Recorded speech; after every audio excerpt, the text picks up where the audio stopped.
Guerra é paz, liberdade é escravidão, ignorância é força. Esses são os lemas usados pelo partido no livro 1984. 1984, para quem não conhece, é uma obra do grande escritor George Orwell. Tem livros muito bacanas dele.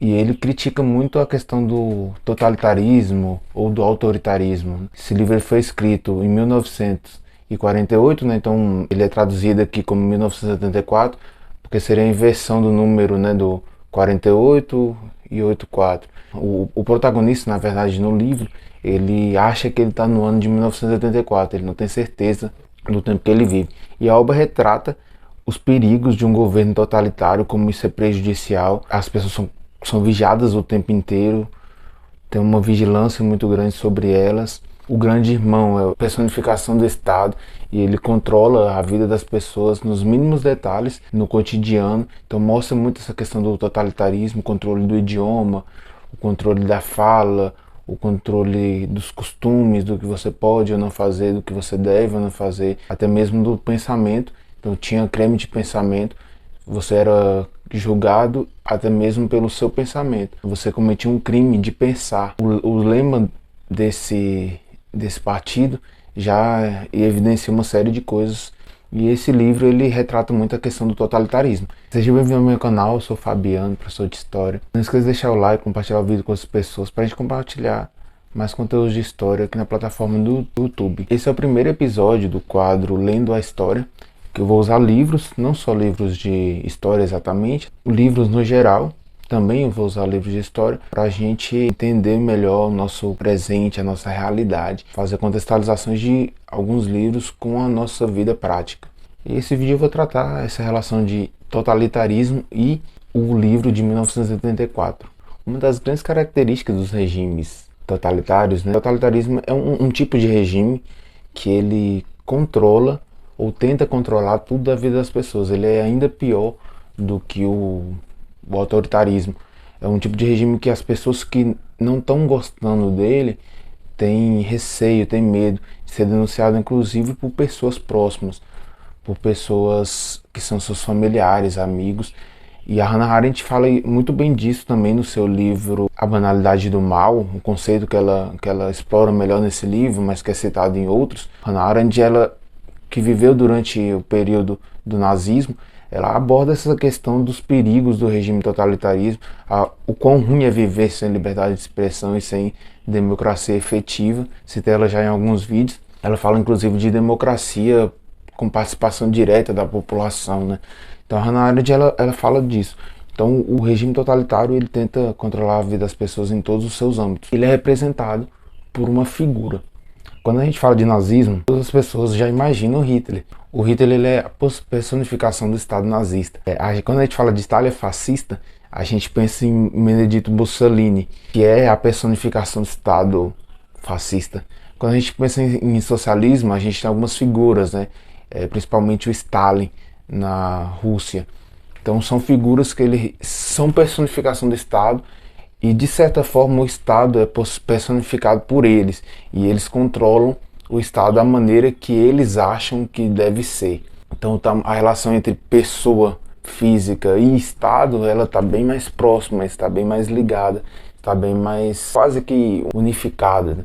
Então no livro de 1984 o grande irmão, Big Brother, né, que a gente vê, inclusive o reality é inspirado no livro, ele está vigiando a população o tempo todo, né, o partido está vigiando a população o tempo inteiro. E ele é mostrado em telonas, então tem um momento que você tem que glorificar o líder, você tem que aplaudir, e tem um momento de ódio que é o momento que você deposita o seu ódio contra opositores ao governo, ao Goldstein, que seria um opositor ao governo que a gente não sabe se realmente existe ou não. Então o líder ele é muito importante nos regimes totalitários. Quando a gente fala disso, não é exagero a gente falar de como muitas vezes a gente fica com medo de criticar, principalmente no governo passado, o governo do Bolsonaro. A gente via muitas vezes, se criticasse o governo, era visto como traidor da pátria, como alguém ruim, alguém maléfico. Então é algo prejudicial. Se você está com medo de criticar o governo do Lula ou o Lula, Isso é um indício de características autoritárias ou totalitárias. Então a população que ela está com medo de criticar de alguma forma o seu líder, isso já deixa no inconsciente algumas coisas que devemos tomar ciência, tomar cuidado, porque já está indo para um lado autoritário e totalitário. Então são ideias assim que se você tem que adorar um líder, você tem que achar que tudo que ele está fazendo é certo, isso é muito prejudicial para regimes como a democracia. Para ter liberdade de expressão, por exemplo, é bem difícil, é impossível se você não pode criticar e questionar as autoridades que estão governando. E aí tem uma frase no livro que ela representa justamente isso, da vigilância também, que é: o grande irmão está observando você, que é essa figura quase que mística, né, que está observando você o tempo inteiro. E falando sobre vigilância e tecnologia, um dos aspectos é isso, né, do governo. Ele tenta censurar a liberdade de expressão, tenta te vigiar as suas mínimas atitudes, no que você vai fazer, no que você vai comer, como você deve ou não pensar e agir. E a gente observa, por exemplo, trazendo para a nossa realidade, as teletelas que era visto no livro, né, que seriam objetos que estariam vigiando as pessoas do partido, as pessoas da alta elite. A gente vê que as redes sociais, a gente dá muita informação nossa para eles. Então, o quanto os algoritmos pegam coisas da gente, quanto eles sabem sobre nós, quem sabe dessas informações, como essas informações são usadas, a gente está sendo vigiado constantemente. Nunca na história a gente teve tantas câmeras em locais públicos. Então, assim, à medida que a gente também quer segurança, a gente está tendo cada vez menos liberdade, né? Em certo sentido, se tiver um governo autoritário, usar essas câmeras a favor deles é extremamente possível. Então a gente está sendo constantemente vigiado e muitas vezes nós mesmos cedemos essas informações, postando tudo na nossa vida, na nossa existência, do que você gosta, do que você não gosta, para algoritmos, para redes sociais, para outras pessoas verem onde você foi, com quem você falou, com quem você viajou, para onde você viajou, o que você gosta de fazer, o que você não gosta de fazer, como você está se sentindo hoje. Então a gente vai cedendo informações nossas o tempo inteiro, e isso, em certo sentido, é muito perigoso para a nossa própria liberdade, né? Uma coisa no livro que a gente pode trazer também para a nossa realidade é o controle da linguagem. No livro eles vão restringindo o idioma, para restringir também a nossa capacidade de assimilar informações e de refletir. A ideia é que o idioma ele vai acrescentando palavras, porque a gente vai tendo relações mais complexas, a gente vai tendo pensamentos mais complexos, que antes não pode ser explicado por um conceito antigo, e sim por um conceito novo. Ao restringir essa linguagem no livro, a gente percebe que isso é feito propositalmente para restringir também o nosso próprio pensamento. Tem uma frase no livro que é: mas se o pensamento corrompe a linguagem também pode corromper o pensamento. Então a gente percebe aí um controle muito grande no idioma. Inclusive no livro tem uma expressão que é novo idioma ou nova língua, que eles vão criar um novo idioma que o governo quer que você leia, né? Você aprenda por esse idioma. E é muito louco que eles vão restringindo algumas palavras. E eles vão excluindo palavras também, à medida que controla de uma certa forma que liberdade é escravidão, como era o lema, né? Guerra é paz, ignorância é força. Esses termos contraditórios, eles não sejam contraditórios. Na verdade, o conceito de liberdade vira escravidão, o conceito de ignorância vira força e o conceito de guerra é a paz, para justamente confundir a população do que está acontecendo. E a gente percebe também, trazendo para a nossa realidade, o contexto do Brasil, eu vejo algumas coisas que são idiotas, mas ao mesmo tempo assustadoras, que é esse controle do idioma. Por exemplo, palavras como caixa preta. Esses dias eu vi falando que era uma fala racista, né? A questão do buraco negro ser uma fala racista, a questão de não poder falar algumas palavras porque são frases negativas ou machistas. A questão de, por exemplo, querer modificar um idioma que foi feito de forma natural e dizer que o idioma é machista, o idioma é algo ruim, e aí trocar a palavra, sei lá, alunos por alunes, para dizer que não existe gênero, inclusive, são coisas que fazem muito lembrar essa questão de 1984. Essa deturpação proposital de conceitos, essa deturpação do próprio idioma para poder chegar a um fim que o Estado quer que você chegar a um objetivo que depois realmente modifica toda uma estrutura que foi feita historicamente. Então são formas da gente pensar, né? Assim, se uma palavra é negativa, cortar ela, são coisas assim, no mínimo intrigantes que afetam a liberdade de expressão.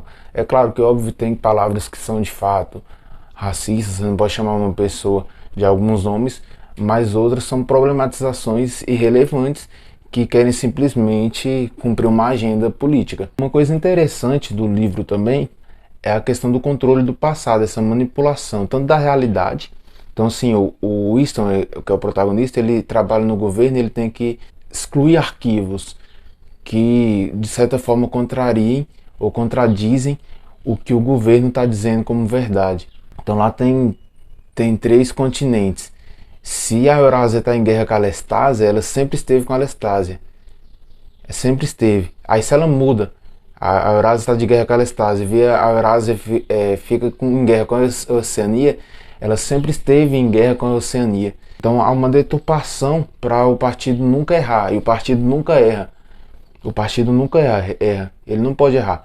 Então há uma manipulação tanto do fato concreto, então ao controle da imprensa, a imprensa só fala, o partido quer que ela fale, o partido quer divulgar alguma informação, é o que o partido quer divulgar, então não há liberdade de expressão, não há liberdade de imprensa. É extremamente estatal, né? Então regimes autoritários e totalitários, vindo aí por nazismo, por fascismo, isso é extremamente características dele, inclusive também do socialismo, de você manipular a imprensa para falar somente aquilo que você quer que seja dito. Então, o controle estatal da imprensa. E o passado ele é modificado também. Então, há uma deturpação, há uma mentira, há uma ficção do passado. Então, o que é falado do presente tem uma frase muito interessante que é: quem controla o passado, controla o futuro. Quem controla o presente, controla o passado. Então, quem está no poder, controla o passado. E esse passado é feito de uma forma que ele é a mesma coisa em todos os livros. Então, tem uma frase semelhante que um livro é bom quando você já leu, o que você lê em um livro, você já leu em todos os outros. Alguma coisa assim que também está no livro. E essa frase representa muito isso também, há uma deturpação do passado, para parecer que no presente eles estão vivendo uma realidade melhor do que foi antes. E sempre melhor. Então eles mentem o tempo inteiro sobre o passado. E a gente vê que regimes autoritários, totalitários, eles fazem isso o tempo inteiro. A história é uma das primeiras ferramentas utilizadas pelo regime autoritário ou totalitário para controlar o que as pessoas sabem sobre o passado. Porque diz muito sobre o presente, o passado. Então regimes nazistas, por exemplo, pegavam os judeus. Eu falei isso também no vídeo sobre Shingeki no Kyojin, o nazifascismo. Depois terminar aí, você clica naquele vídeo. Que os nazistas eles estudavam história e contavam história para as crianças para falar que os judeus eram vilões, né, de certa forma. Os judeus eram ocupados por uma série de coisas e fazer uma história grandiosa da Alemanha, que tudo foi feito. Essa ideia patriotista, né, patriotismo muito grande, essa ideia nacionalista muito grande, de pertencer muito a um lugar, a uma região. Então os alemães tinham muito isso. Então eles deturpavam o passado para parecer que o que eles estavam fazendo no presente era legítimo, era justo, era cabível. Inclusive regimes também opostos, né, da extrema esquerda, stalinismo, também faziam isso o tempo inteiro, né? Como que aquele presente ali era muito bom, o que havia antes do governo era algo horrível, algo horripilante. Então até que ponto a história ela é realmente verídica, né? Isso é algo a gente refletir, é muito interessante. Será que a gente contaria a história sobre a Segunda Guerra Mundial da mesma forma se os nazistas tivessem vencido? Será que Hitler não se tornaria, de certa forma, um herói ao invés dos Estados Unidos e da União Soviética? Será que se a União Soviética tivesse ganhado a Guerra Fria, a gente contaria essa história dessa forma, a gente teria a cultura que a gente tem hoje, da forma que a gente tem. Será que em certo sentido a gente não tem a história dos vencedores? Eu costumo falar isso, né? Que a gente não tem exatamente o passado como ele realmente era. A gente acessa o passado por meio de vestígios e também de coisas que o ser humano deixou ao longo da história. Mas isso não é neutro, eu sempre falo pra vocês, eu falo isso com toda sinceridade. A história não é neutra e nunca vai ser, porque ela sempre é vista a partir de um ponto de vista. Se eu sou a favor de um Estado totalitário, a minha visão sobre o livro é uma. A minha visão do livro, se eu for contra o Estado autoritário ou totalitário, é totalmente outra, entendeu? Quem é a favor da Venezuela, de Cuba, vai muitas vezes deturpar informações ou parecer que aquilo é uma coisa positiva. Um podcast, inclusive, do cara sobre Coreia do Norte, falando como se fosse um paraíso, assim. Então há uma deturpação histórica. Inclusive também, né, de quem é a favor do capitalismo, uma idealização do que é os Estados Unidos, ignorando uma série de problemas que há lá. Então a gente é deturpado por ideologias, tanto políticas, como filosóficas, como ideológicas, como religiosas. Então a história é impossível ser neutra. Mas uma coisa é fazer uma história mais verossímil, né? Mais próxima da realidade. Outra coisa é mentir para que a minha ideologia caiba na história, que é o que os estados totalitários fazem. E outra coisa perceptível também dessa questão do passado é que no livro há umas falas bem assustadoras. A gente vê que as pessoas iriam ler, por exemplo, Shakespeare ou qualquer outro autor muito grande e elas não ia ter a concepção original do que estava sendo dito, porque no presente o conceito que elas têm daquilo é diferente do conceito do autor. Então, se liberdade é escravidão, em qualquer lugar que ela vê falando de liberdade, está se referindo a algo que ela vê que é uma submissão a um governo que é maior que você, que ele é corporativista, que você é parte, né, de um corpo do governo. Então há uma manipulação das próprias obras e as pessoas não teriam acesso a outras informações. Por isso que, em certo sentido, no livro a gente vê ignorância é força, né? Porque você ignorar o seu pensamento crítico, que é o que o governo autoritário, totalitário faz, para você se submeter a um regime que está estabelecido, isso seria força, né? No regime totalitarista. E é muito doido a gente ver essa questão da contradição de termos no livro, que é o duplo pensar, né? Duplo pensar significa o poder de manter duas crenças contraditórias em sua mente simultaneamente e aceitar as duas. Como eu falei, o próprio lema, guerra é paz, liberdade é escravidão, ignorância é força. Uma coisa cômica, né? O Ministério da Verdade, no livro, ele é responsável por falsificar documentos, tanto do presente como do passado, né? Então há uma unificação, uma única versão da história. Falei aqui sobre pontos de vista diferentes na história, né? Acho que foi só no do Shingeki no Kyojin, que a autora Chimamanda, ela fala, né? Tem um especial dela no TED Talks e também tem um livro dela sobre, né, os perigos de uma história única. A ideia de ter um perigo maior, alguma crise, faz com que acenda ideias autoritárias, ideias antidemocráticas. Inclusive, no próprio surgimento do nazifascismo está relacionado a isso, né? A crise de 29 intensifica o movimento do nazismo, intensifica o movimento do fascismo. E é esse inimigo em comum, no caso o Goldstein também no livro, ele é essa figura que pode aparecer a qualquer momento. É sempre um inimigo que tem o poder, teoricamente, tem o poder de derrubar tudo aquilo que há de bom nesse governo. No Revolução dos Bichos, o Orwell faz isso também, ele cita também esses conceitos, esse inimigo fora, né? Então o stalinismo, o socialismo, ele vai matando opositores ou pessoas que divergem de alguma forma e vão caçando, né? Uma caça às bruxas, porque não pode haver oposição, não pode haver divergência, tem que ser um pensamento só, uma ortodoxia, né? Ortodoxia nesse conceito de uma doutrina correta, e essa doutrina sendo correta, qualquer tipo de oposição, qualquer tipo de heresia, né, trazendo para esse conceito religioso, qualquer tipo de heresia ele deve ser extinguido, como ocorreu na própria Idade Média também.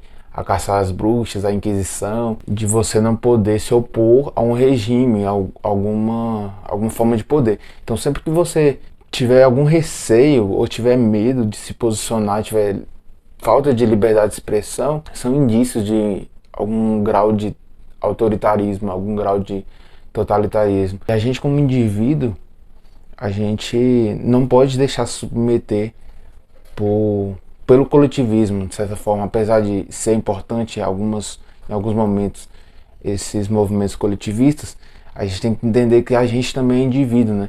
Então eu tenho que ter liberdade de poder discordar da minha igreja, ou discordar da minha escola, ou discordar do governo atual. Então assim, se eu não tenho liberdade de discordar em algum grau de alguma coisa, é indício de perigo, é indício claro de perigo. E muitas vezes a gente vê isso acontecendo na nossa realidade.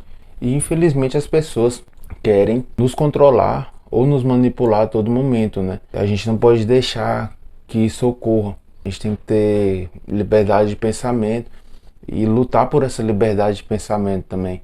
E lutar contra qualquer tipo de manipulação ou de falsificação da nossa realidade. Espero que vocês tenham gostado do vídeo. Não esqueça de deixar o like, comentar aí que tipo de pensamentos você teve ao ver esse vídeo. Se você gostou, sugestões de outros livros que eu posso utilizar para fazer esse quadro também. E é isso aí. Obrigado pela audiência. Falou.